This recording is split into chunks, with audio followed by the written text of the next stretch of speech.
Good afternoon, ladies and gentlemen. Thanks so much for joining us. This is Daniel Esterlin, and welcome to Esterlin Media and to our weekly show with my good friend Peter Koenig. Peter, how are you? Good to be with you. Good to see you. How is Switzerland treating you? Good to see you, Daniel. Thanks. Switzerland is treating me well, like most people. Pretty, pretty unimportant.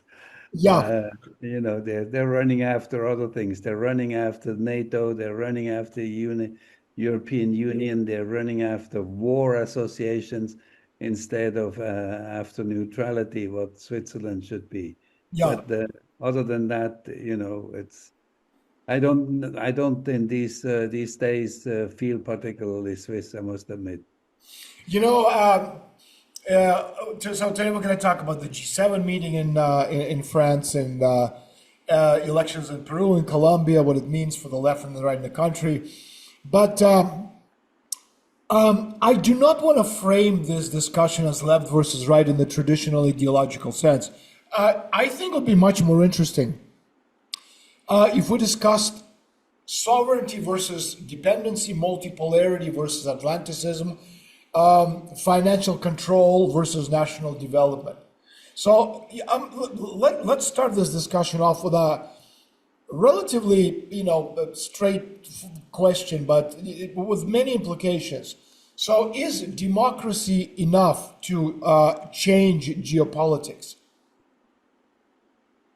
No, no, I would certainly say no, because the term democracy has been misused for decades, maybe for centuries. And as you know, probably democracy as the Greek understood it has never really applied to the West or to the world as such, because even the Greek didn't have democracy in a sense that everybody was equal. Everybody who had education was equal, and men were equal to vote, but women were not allowed to vote according to the original democratic democracy statements by the Greek. We then have tried to transfer it to a higher level and said everybody is equal, so therefore democracy should apply to the world. But it really has never happened, as far as I know. Power politics have always taken over, have always been before it. And then with power politics comes, of course, the financial politics, and those are even more influential than power. So democracy, as such, is not alone, is not enough, and I do not believe that most people understand what democracy really means.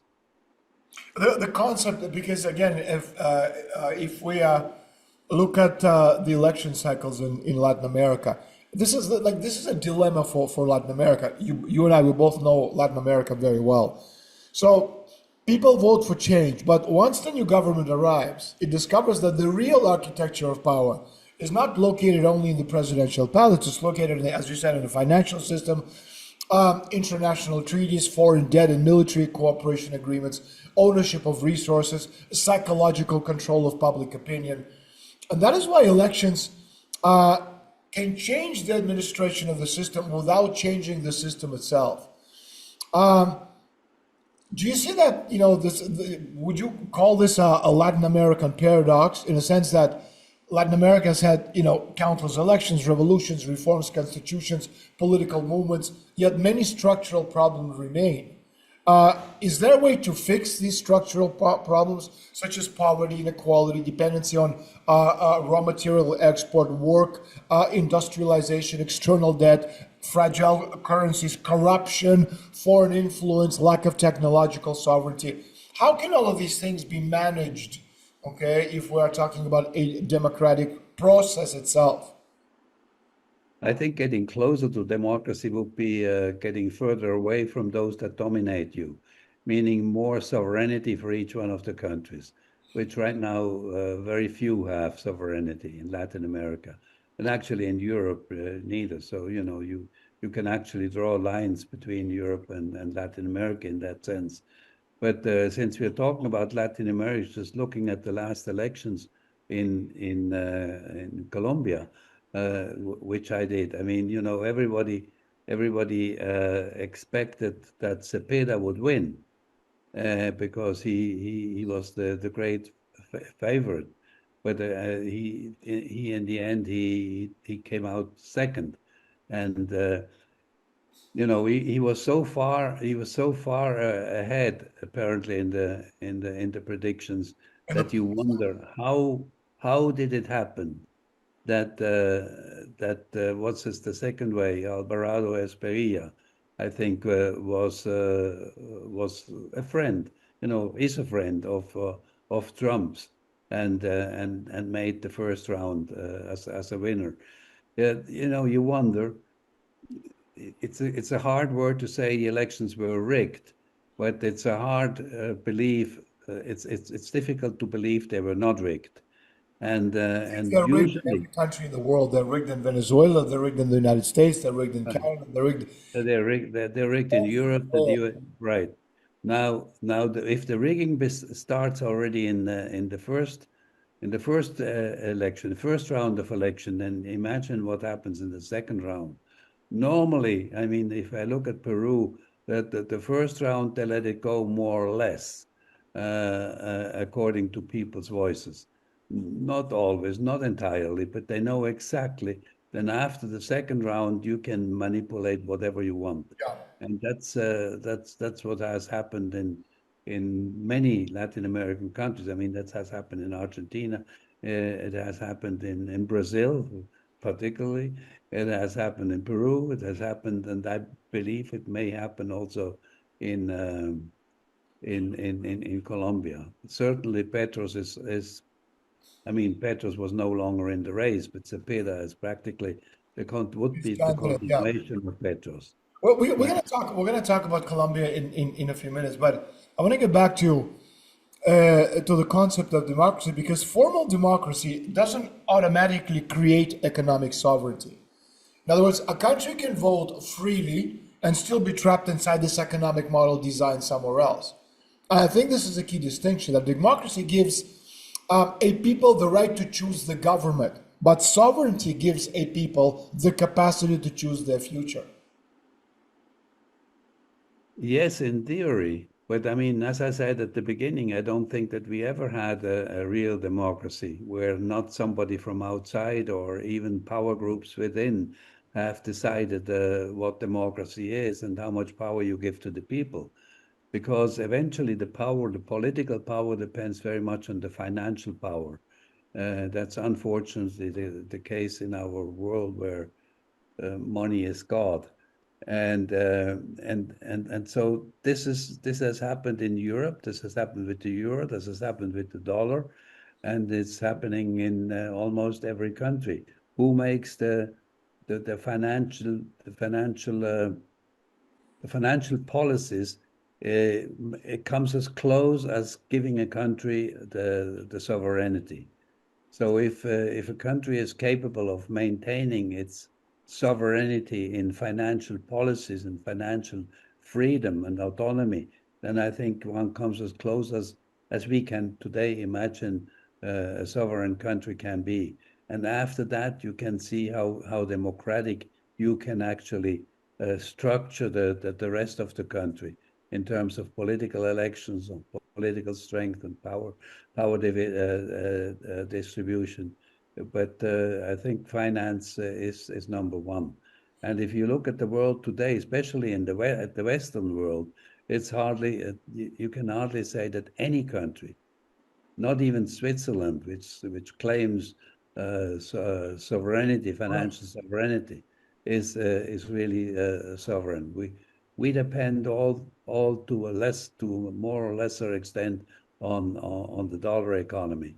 I mean, the euro was created as a sister or as a brother of a little brother of the dollar, according to the same principles, and so there's no sovereignty. There's no sovereign country that belongs to the euro that can say it's financially sovereign, let alone democratic. I kind of look at this as political power versus systemic power. In other words, Political power operates through institutions. That's what Europe is. Systemic power operates through conditions. And so political power says the people have elected a new government. But systemic power answers, yes, but the new government must operate within the rules already imposed by Right. debt, by trade, by finance, by currency, by security, by infrastructure. And this is why many elected leaders the world over, not only in Latin America, discover that their room for maneuver is far smaller than they promised during the campaign. Okay, because before the elections, the campaign, like for example, the right-wing candidate in Colombia, he said yesterday or this morning that as soon as he becomes president of the country, he's gonna, eradicate drugs. Is gonna, and I tweeted, right, my answer to his idiocy is you won't be able to do this because drugs are a lubricant of the world economy, and the DA, the CIA, the global elite, they're not going to let you do this because it's $950 billion business. You don't have the strength, the power, the gravitas, and certainly not the permission of the people who run your country from behind the scenes to do any of that. And so I wonder sometimes if these people really understand. It may seem, ludicrous what I'm about to say, but I wonder, do they really understand that they're just a pawn, they're just a face, okay? Just a local manager of a global McDonald's. And your decision-making prowess is very limited to some very local things. Do you think they understand this and they're just playing along? Or they actually believe that, they're there to run the country? You're not talking about the people in general. You're talking about those who have been elected. I'm talking about those who have been elected, the Yes. presidents, the prime minister. Like this guy in Colombia, does he understand that he's a nobody?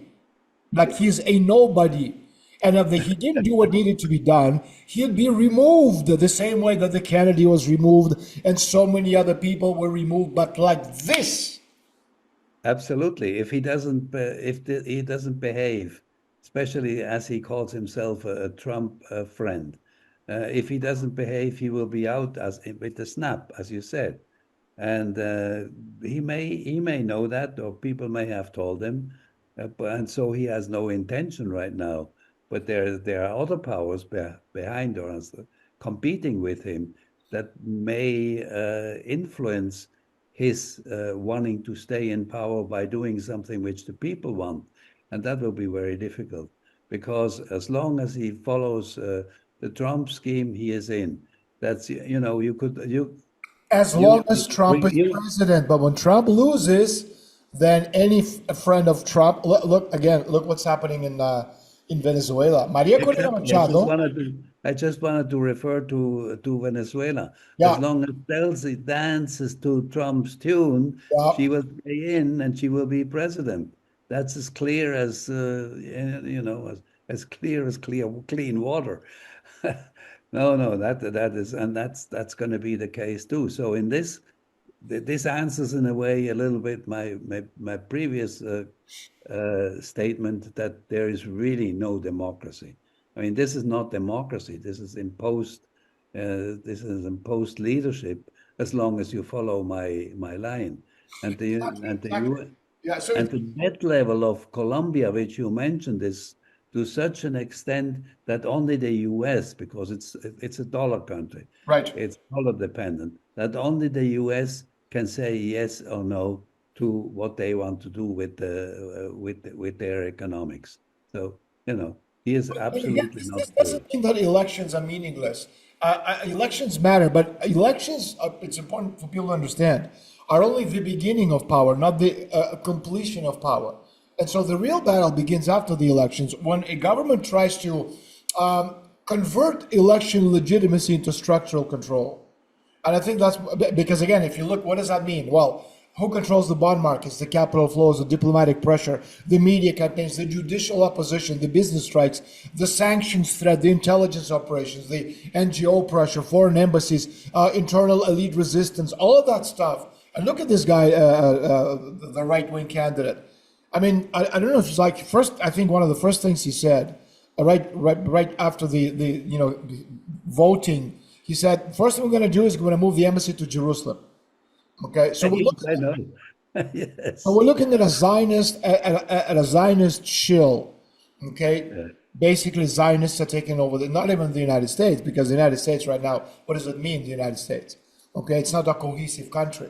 Okay, so you have Zionists in Argentina, you have Zionists in Colombia, you have Zionists in Ecuador. You're gonna have Zionists right now. They're opening up the Shabbat Lubavitch operation in Venezuela, in Caracas. Okay, so In Peru, Zionism is taking over. everywhere. It's not even Yeah, Monroe Doctrine 2.0. It's Zionist Doctrine 1.0 in Latin America. exactly. Exactly.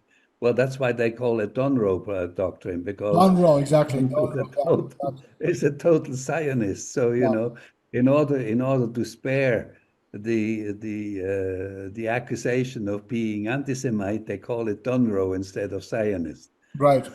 Did you know that? Did you know that in Russia, speaking of Putin, in Russia, if you if you denigrate a Jew, you get 8 years in prison. If you kill a Jew, you get 7. I'm not saying anything.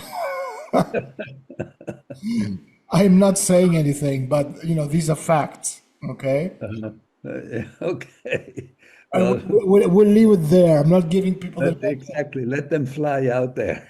Yeah, no, but again, speaking truth to power, it's you're seeing a Zionist takeover of Latin America.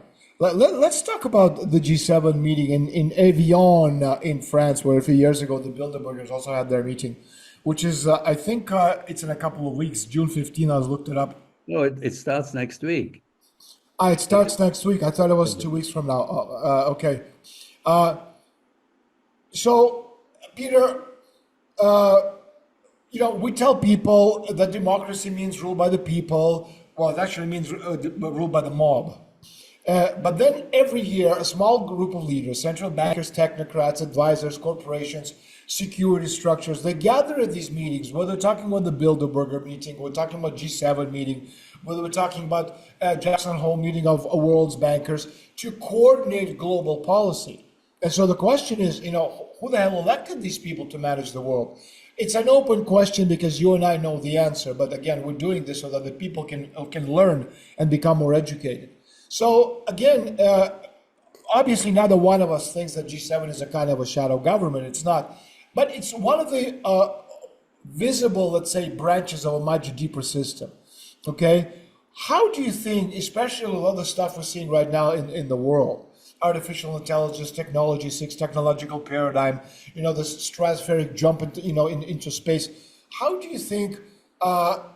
Against the backdrop of all of these institutions, they also have to adapt. How do you see they, adapt to all of these changes around us? Are some of them going to disappear and become some other kind of an organization, or they're going to adjust and become the same but different, in the new world order? Well, that's exactly it. First of all, you said it. They have not been elected by anyone. It's a small group of countries. There used to be 8, including Russia, but of course Russia is a bad guy, so Russia had to be excluded. Otherwise, they would lose their credibility.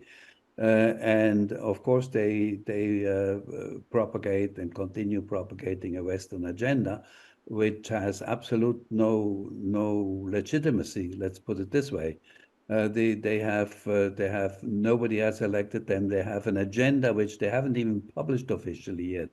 And by looking up a little bit, what they could be talking, of course, Ukraine, Russia, the war, the Middle East war, Iran, the flow of energy, the continuous flow of energy, finance is certainly something like that. And most likely, like every time, the digital takeover of the world, AI, and so on.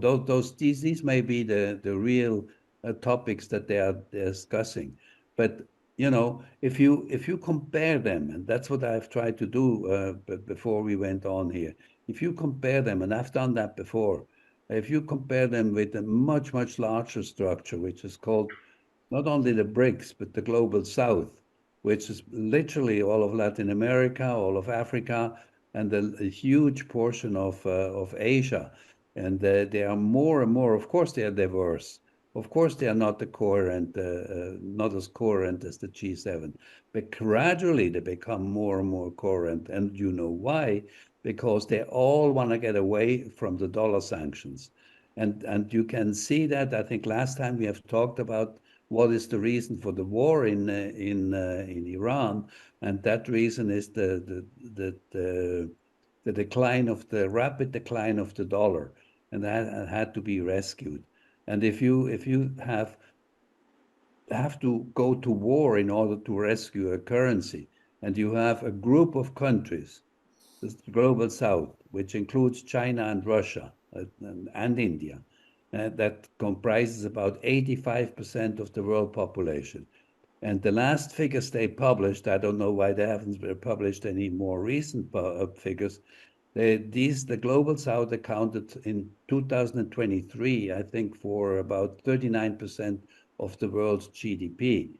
And today, this is the last figure they did publish, the G7 account for, I think, about 40 or 41% of the world's GDP. Now, between 2023 and today, there has been 3 years. In these 3 years, I would assume, and you can't, or I couldn't find any records, but I would assume that by now the global south has taken over financially. And this is in absolute terms. I'm not even talking in PPP terms, which is the real economy, meaning purchasing power parity. They have taken over the G7 already by now, by this year. That's maybe the reason why they didn't publish the figure of 2026. So if you compare these sort of powers, one is a group that is more or less coherent. It's Atlantist. It has nothing to do with the rest of the world. They want to dominate. The West want to continue their empire, but they're on a declining ass. We can see that they're very rapidly probably going to not disappear suddenly. That doesn't happen in today's world, but they're going to lose importance and especially influence on the world as the global south comes more for. I mean, there are more and more countries with the BRICS have now associated BRICS members, which Putin decided, was it that last year? I think or the year before, has decided to include that new category, and this new category has the same trading advantages as the BRICS do, which is key. They can trade in any local currency, in yuan, and the currency that they choose, but not in US dollars, which keeps them away of the US dollars, which probably will weaken further the US dollar. And eventually it will come to the point where, the US dollar is committing suicide, or the United States is committing suicide, or those who command the US dollar, which is the City of London, are committing suicide by using that currency to sanction countries. And these sanctions, they usually do not really sanction those they want to sanction, whether they deserve it or not, the leaders, but they sanction the people. Sanctions last year and per year have killed 500,000 people, 500,000 people, I which didn't know can be that. accounted for, probably even more. So this is That makes sense. this is something which countries realize, and they want to get away of it. So the strength of having this liberty of belonging to something which is called Global South and is led by China and Russia, I think is an enormous attraction, which will gradually, but maybe every year faster, bringing the G7s to further decline. There's another layer I wanted to touch on, the esoteric layer. Why? Well, historically, power always needed two levels. You have the visible throne and the hidden council. You have the king and the priesthood. You have the emperor and the oracle. You have the parliament and the banking houses. You have the elected president and you have the permanent bureaucracy. And so in ancient empires, the sovereign ruled territory, but the priesthood, as an Egyptian priesthood, for example, interpreted destiny. In modernity, the priesthood has changed costume. It now speaks the language of economics, of statistics, of climate models, of risk management, security doctrine, artificial intelligence, and global resilience. And so the sacred language of empire is no longer Latin, it's technocracy. The ritual is no longer sacrifice at the temple. It's the summit communique of the Bilderberger Group, of G7, of Council on Foreign Relations, of the Trilateral Commission, whatever. And the temple is no longer Delphi of Rome. It's Geneva, it's Davos, it's Brussels, it's Washington, it's Basel, it's Evian. And this is why I think G7 matters symbolically, because these summits create the impression that the world must be administered, I guess you could say, by a class or initiated managers, people who possess this, special expert knowledge, which ordinary citizens supposedly cannot understand. And that is the esoteric essence in general of technocratic power. In other words, the separation between the initiated and the profane. We can talk about secret societies. Your voice has gone. Can you repeat it? Your voice has gone for a few seconds. Hello, can you hear me now? Now it's okay. I said that the esoteric essence of technocratic power is the separation between the initiated and the profane. And so the public votes, but the initiates, they govern. And historical continuity, and again, this didn't begin with the G7, because G7 was born when? In the 1970s, after the collapse of the Bretton Woods, the oil shock, the crisis of Western capitalism. It was created because the old order needed coordination after the dollar gold system broke back in 1971. In other words, the G7 emerged not as a democracy, what we started talking about at the beginning, but as a crisis management for empire. And then after 1945, the West built all these institutions, International Monetary Fund, World Bank, NATO, GATT, later World Trade Organization, a Bank of International Settlement, central bank coordinated system. And so the G7 became the political salon of the system. It was the steering committee of the post-war, I guess you could say, Atlantic Japanese order. But today, which is what I said earlier, the world has changed. And as you said, BRICS is rising, China is building infrastructure, Russia has broken from the Western security system, the global South is demanding of us, Latin America is looking for alternatives. And this means that the G7 is no longer the unquestioned boardroom of the world. It's now the defensive council of a declining order trying to preserve its authority. Oh, yes, absolutely. And I think we can even concentrate on from what I know on one continent. If you look at Africa, I believe Africa is going to be the long-term future. Yeah, absolutely. Because Africa, even now, and you can see that, and you can maybe not read it in the mainstream, but France is losing out so much on Africa, particularly because it still colonizes, financially colonizes former West and Central Africa, with the franc CFA. They haven't given up on it. And why haven't they given up on it? Because calculations, even at the time when I was still with the World Bank, we calculated that if the CFA would be dropped and these countries would create their own currency according to their economic needs and export capacities and so on. The French GDP will drop by 25 to 30%. Maybe that's even conservative. Can you imagine? That's still probably the case today, because almost nothing has changed between. If that happens, Peter, you're going to have a revolution in France. Did you see what happened after the PSG won the? Exactly. They're going to burn the country down to the ground. Exactly, and that's why it's not happening.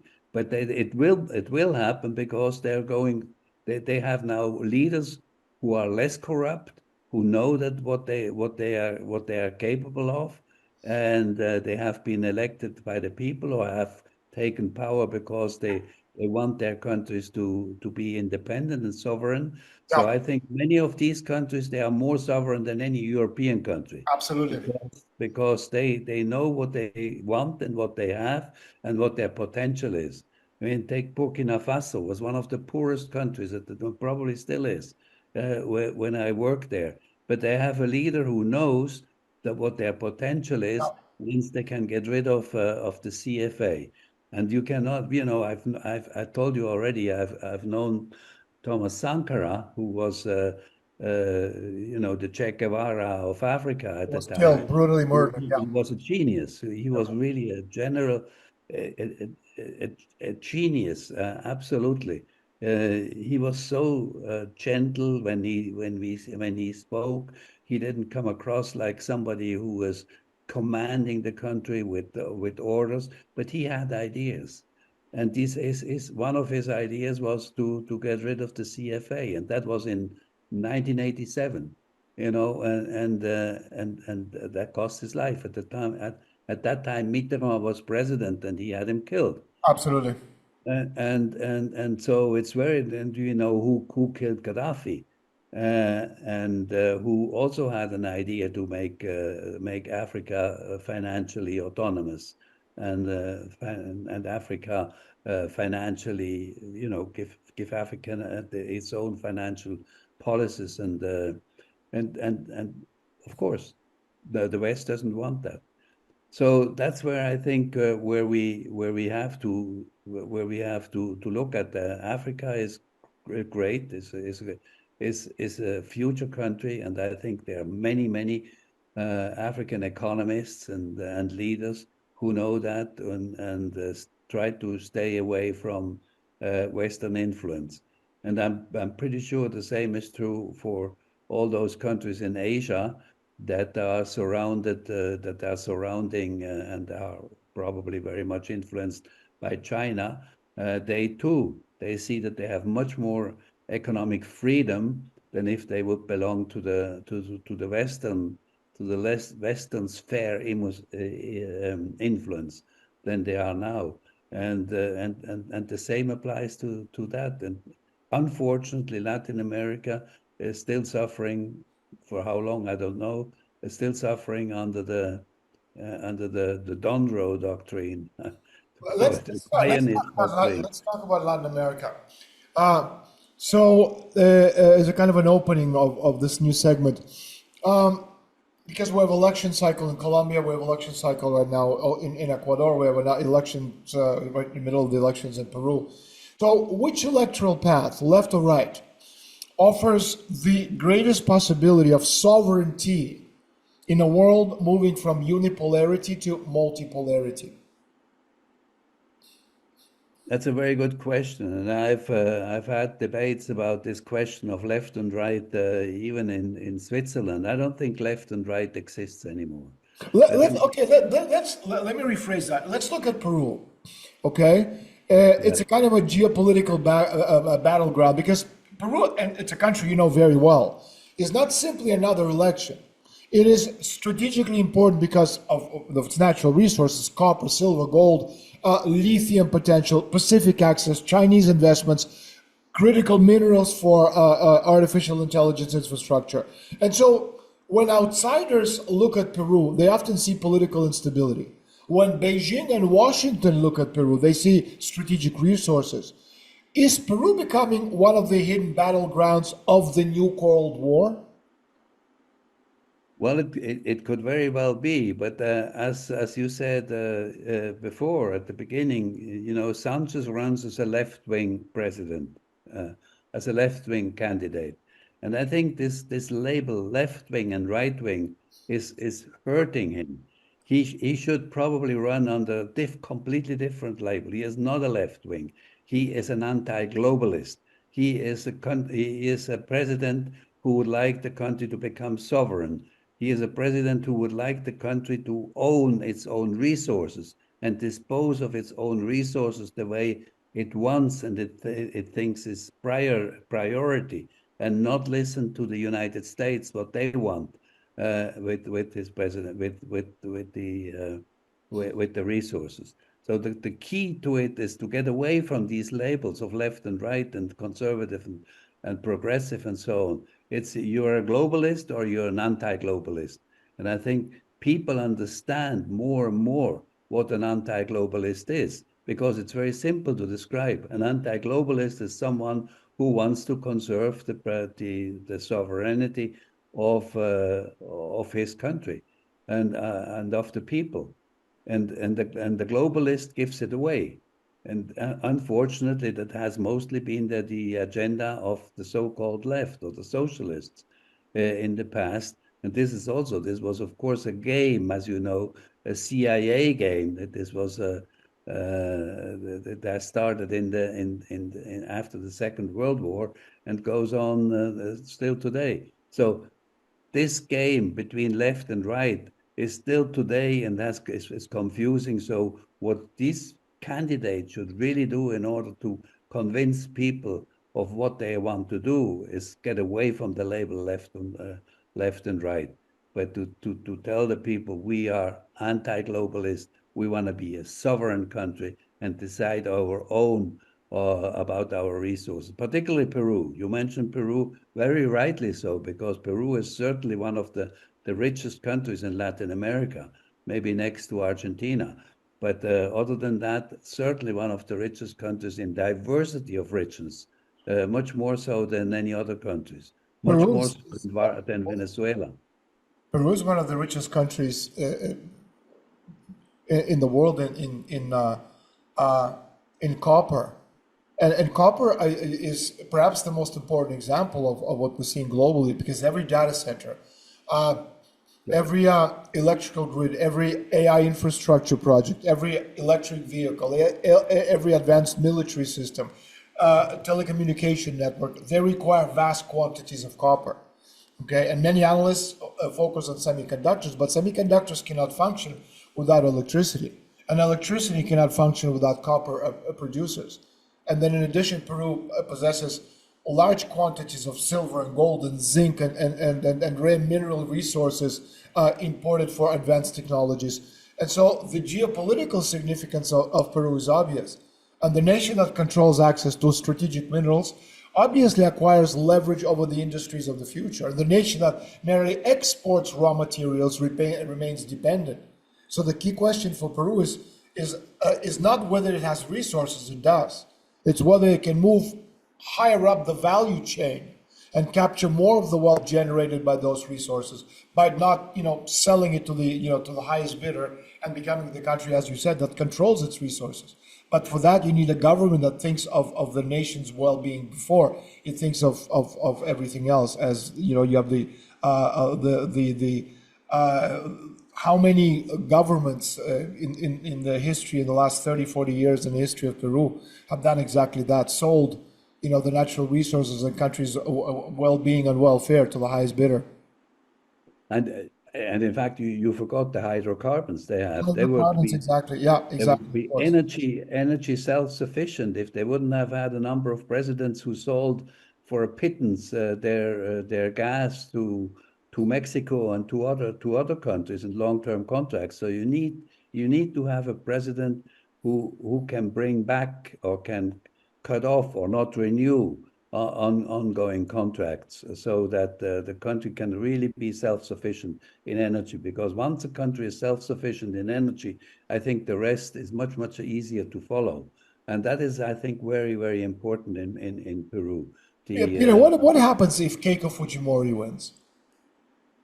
Well, she is sold to the United States. The same game continues as of now. As of now, I mean, they have already had discussions, as you know, between every time there are elections, there are discussions with both parties, between the U.S. embassy and the supposedly potential winning candidates. And in the case of Fujimori particularly, I think what I understood is that the U.S. embassy has already told the military that if there is any in what do they call it, uh, irregularity, where Uh-huh. normally the military goes with the president, they should let it go and go with the irregularity. They have done that before with with Boluarte. They've done exactly the same, as you know. Yeah. Yeah, I think a Keiko victory would obviously mean return, her father, the dictator, Alberto Fujimori, would mean the return of Fujimorismo, as a governing force. In other words, pro-market, security-focused, anti-left, institutionally hard, a dictatorship, much more compatible with Washington than with the emerging BRICS and multipolar agenda. I think the first immediate effect will be the market relief. In other words, investors, mining companies, banks, foreign capital, they would probably interpret a victory as a guarantee that Peru would not move, towards constitutional reform, resource nationalism, a radical renegotiation of the economic model. And of course, Peru's, as we said, copper sector is central. Peru produces about 2.7 million metric tons of copper last year. In other words, that's about 12% of global output, making it one of the world's key copper producers. But that's That's right. stability. Next to Chile, yes. But what you have to also know, which many people don't know, and particularly the Peruvians don't know, where you find copper, you find gold.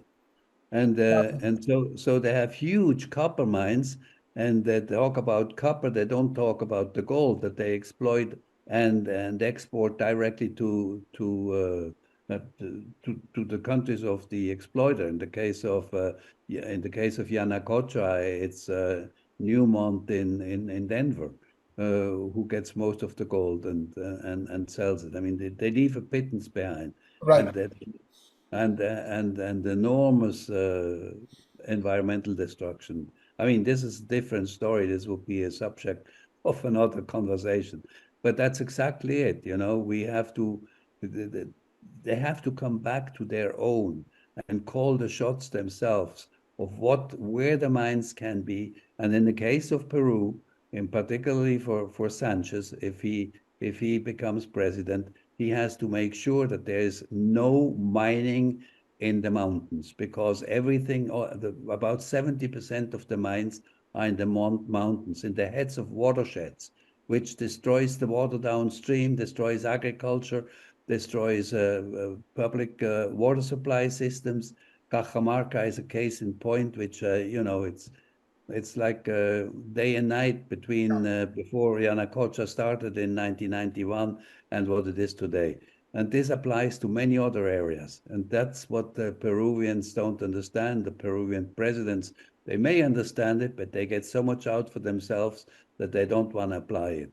I So if think there is a Keiko would probably move Peru closer to the United States. And Washington sees Peru as part of the strategic, as we said, contest with China, especially because of the Chinese-backed Chiang megaport. And so Americans, they've which is won part of the Belt and Road, a part of the Belt and Road. But again, I don't think it means Keiko would break with China. She can't, because China is too important for Peru's mining exports, Pacific trade. But she would likely try to rebalance towards Washington. In other words, more U.S. security cooperation, more alignment with Western financial institutions, possibly more scrutiny of the Chinese strategic infrastructure. Chiang Kai will become a kind of a key test. Does Peru use it as a kind of a sovereign gateway to Asia, or does it become the centerpiece of the U.S.-China tug of war? I think Chiang Kai is not only Peruvian. Chiang Kai is probably, when it's finished, it's about half finished. When it was inaugurated, it was maybe half, a little bit more than half finished. And so there's much more to come. It's a container port. It's the largest on the Pacific coast of all of Right, South it is, America. exactly. And which means that it will attract not only Peruvian exporters or importers, it will attract also exporters from Colombia, from Ecuador, from Brazil. I mean, Brazil has built a road, a special road to connect Brazil with Shanghai, because that's how important it is for Brazil. So in other words, there's going to be a lot of internal Latin America, South America business going to prosper thanks to Shanghai, because these countries, these exporters, they meet each other, they can do deals with each other. I think this has an enormous potential, which is way beyond the port itself. And as many of these, I think Brazil was one of them. Brazil, I'm never sure whether you can be serious, because they're very much dependent still on Wall Street. But at least what they have said is, okay, if Trump wants to put 100% a tax and 100% tax on anything that comes out of Shanghai port, then we just export to Asia. Asia has a huge market, and I think this is very logical. This is very clear. So I think Shanghai will keep its place and will maybe even increase its place. It's probably the key Belt and Road point within Latin America right now. There are others, but this is maybe the most important one, which deserved even Xi Jinping's visit 2 years ago to inaugurate it. Yeah, Uh, so I think, from that point of view, Peru has a lot of potential if they have the right leader, and I think it's I heard important Keiko that say that right leader that right leader doesn't follow the labels left and right. I think this will be a great mistake. I heard Peter the other day. I'm not sure because I've watched so many tens of hours of videos and interviews with Keiko and all the other people and Roberto Sanchez. But she said the other day that if she president, she would stabilize Peru. But what she didn't say, she would stabilize Peru financially. What she didn't say is that while maybe short term she could stabilize Peru financially because of the influx of all the foreign money, she would destabilize Peru socially. She would inflame the interior. She could reassure Washington while deepening Peru's dependence on the old Atlantic financial architecture, which is obviously counterproductive to country's interests. She could, she said, I would defend democracy, but again, through politics of fear, security, anti-left mobilization, it would become a dictatorship. How do you see what would happen if Roberto Sanchez wins? How do you see what would the country look like? What would be the course Peru would take with Sanchez's victory? Well, yeah, I think uh, Geico has no clue what the democracy is, and she doesn't know. I don't think she understands how finance works. I So I don't don't know think she knows whether anything about anything, Peter. If you saw the debate the other day, okay, while Roberto Sanchez was, he knew all his stuff. She was sitting there, like a bad student before the exam, looking at the papers in front of her, trying to memorize. If you don't know it then, you will never know it. Well, one of the things that certainly Sanchez could do is because he probably knows that Peru is about 70% dollarized. You don't know that necessarily, but it is 70% dollarized. That means that the big banks, of course, they finance themselves at close to 0% at the Wall Street or through the Federal Reserve, and they lend their money in Peru at 8, 9, 12%, 20%, and so on, which is horrifying. So what he could do is bring the financial stability and financial autonomy back. No, not de-dollarize in a sense. You cannot do that from one day to another, but you have to have an economy strong enough that keeps its currency local. Local investments with local currencies, not with dollar investments. And then you can gradually move away from that dollarization, that tacit dollarization, which is very important, that you have an own currency which is strong, which Peru could have. I mean, the potential is there. We just talked about all the resources it has. So the economic potential is there, which means industrializing, because right now Peru is not industrialized. Those who run Peru are interested of making a fast buck, Yep. meaning exporting everything they can to get the money as fast as possible, particularly in agricultural goods. Most of it goes to Chile, comes back manufactured into Peru. So the added value of the agriculture is made in Chile and not in Peru. That should be reversed totally. That means that he can do that with incentives, that the money stays in Peru, is invested in industrialization with the added value, which has only benefits for the country, eventually financial autonomy, permanent employment, independence, and also agricultural food autonomy, which Peru can have. I mean, Peru the desert along the coast, the 2,000 kilometer coast, is as fertile as I've never seen. Yeah. You put some water to it, and everything grows. And I've worked there for You know, you can 7 years, throw this and I telephone into the ground, you have a tree of Samsung telephones. right. Yeah. So yeah, that's I think the direction that I would recommend Sanchez to go if he wins. I think the greatest danger facing Sanchez government would not come from necessarily Washington or Beijing or foreign investors. I think it would come from Peru itself. Because as you know, the country remains deeply divided. Lima is Keiko Fujimori's or the right wing's stronghold, but the rest of the country is not for the most part. Maybe Piura, some of the parts up north.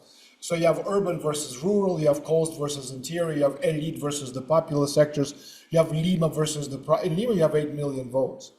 And so a Sanchez victory would be celebrated by many Peruvians who feel excluded from the existing model because I think the key question that Sanchez needs to answer is, if Peru is so rich, why are so many Peruvians so poor? Okay? Exactly. And so a Sanchez government would likely argue that the problem is not the absence of resources, it's the structure through which those resources are managed. You have the mining question, needless to say, we already talked about that. Then you have the relations with China. And I think this is where the geopolitical implications become profound. Whereas in Keiko's case, she couldn't get rid of China because China is just, too embedded into the very structure of the country on a very, very deep level. I think a Sanchez government would be a lot more open to a deeper engagement with China, not because of ideology. What Keiko has done, and I think it's stupid. Okay, she tries to say Sanchez is Venezuela, it's Castro in Cuba, it's Noriega in Nicaragua, it's Evo Morales in Bolivia. It's not that. It has nothing to do with ideology, but because China increasingly represents capital, infrastructure, markets, technology, strategic alternatives, and so the Chancay port, for example, becomes in this case particularly important because most Peruvians see a port. Geopolitical strategists see something else. They see a gateway connecting South America directly to Asia. And the significance extends far beyond trade because it potentially changes Peru's place within the global economy. And so a Sanchez government would likely embrace this opportunity more aggressively than a Fujimori government or any other government we've had over the past, I don't know how many years. Exactly, and that's another point which I wanted to mention. If Chiang Kai could become one of the pillars or one of the tools for Peru to decouple from the United States, because it would open a new market. It would be one of the tools perhaps to break loose from the Monroe Doctrine, from the Monroe Doctrine 2.0, because right now the dependence on the U.S. is so strong still that Trump wins with the Monroe Doctrine. Right. But once you have the port that is really oriented towards a different market, and the different market is just an ocean away. It's not traveling through many different countries. It's just an ocean away. It's relatively easy access, and that could actually be one of the solutions to break loose, not only for Peru, but for Latin America, because as we mentioned before, this port is being used by probably half, if not more, of Latin American countries, because it's the largest one, it's made for containers, and containers are transported within Latin America relatively easily. And I think this would be one way that Sanchez could envisage to gradually break loose from this domination from the north. And so, yeah, just to end, we'll talk about Colombia next time. I think ultimately a Keiko victory she would likely prioritize stability. Again, it would be stability, quote unquote. It was a Sanchez victory would likely prioritize transformation. And so the danger of stability is stagnation. The danger of transformation is disruption.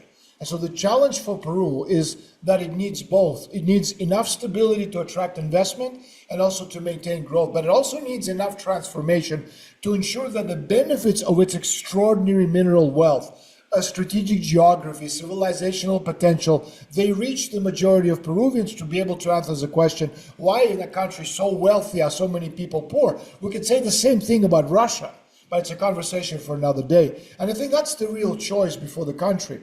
Again, not left versus right, but continuity versus strategic redefinition. And in that sense, I think you have to be very ambitious. And hopefully Sanchez has, the gravitas and the tools to make these changes, because I think Keiko Fujimori victory, would be a terrible step back in the wrong direction for Peru. Peter, thanks so much for joining me. I love talking to you. Let's do this next week. There's so many things we can discuss. I think our conversations are amazing, and make the most of it in Switzerland while I'll make the most of it here in Cancun, Mexico. See you next week. I may rather join you where you are now than You're welcome anytime. we could find a compromise in Spain. Absolutely. We'll definitely hook up in Spain. Take care, Peter. Until next week. You too. Thank you very much. Bye. Bye bye, Daniel.